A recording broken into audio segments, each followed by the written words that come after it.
what things should an advisor or the advisor's staff consider when they're event planning?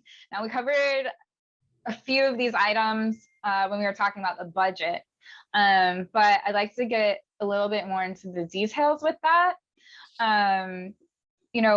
Overall, what do you need to think about when you're planning an event? And then let's talk about what gets forgotten. So I would say for the overall, what they need to think about for overall is like, what is the main purpose of the event? So, I mean, beyond creating a connection with the clients, why are they hosting that event? How to get that personal connection. So how are you going to interact with your clients? So what kinds of things does an advisor need to think about when planning an event? Like general, what kind of checklist do they need? What should be on the checklist, I should say? I don't leave anything off the checklist and just put everything on there from contact with the venue, contact with the speaker, did it run through compliance, your printed invitations, email invitations, send them out, everything, budget. The template helps. I mean, so everything on the template is a must, but there's also those little things that they may forget about that aren't not on the template. And so they have to consider those as well. What do advisors forget a lot? A backup of everything. So if you're bringing a laptop to present, bring your presentation on flash drive. Bring another computer if you have that has the presentation loaded. If you're using a clicker, bring extra batteries. If you're I was gonna say batteries. So a bag of batteries, Sharpies, pens, paper clips, binder clips, anything you can think of. And they also forget follow-up. You leave on a high note on an event, everybody goes back to the office, and then you've been out for half a day or a day. You have email follow-up. So some things that I've seen that should definitely be considered when planning the event. One is who's getting the RSVPs and where are you keeping track of them? Because if anyone on your team can accept an RSVP, you need to have a master document that you can all access.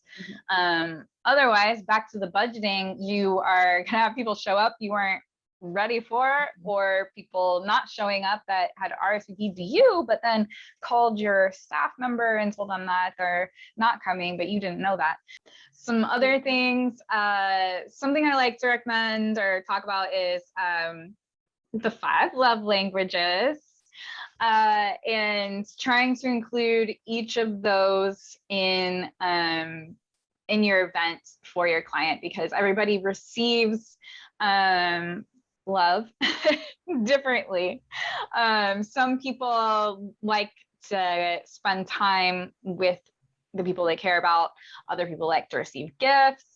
Other people like you to do something for them.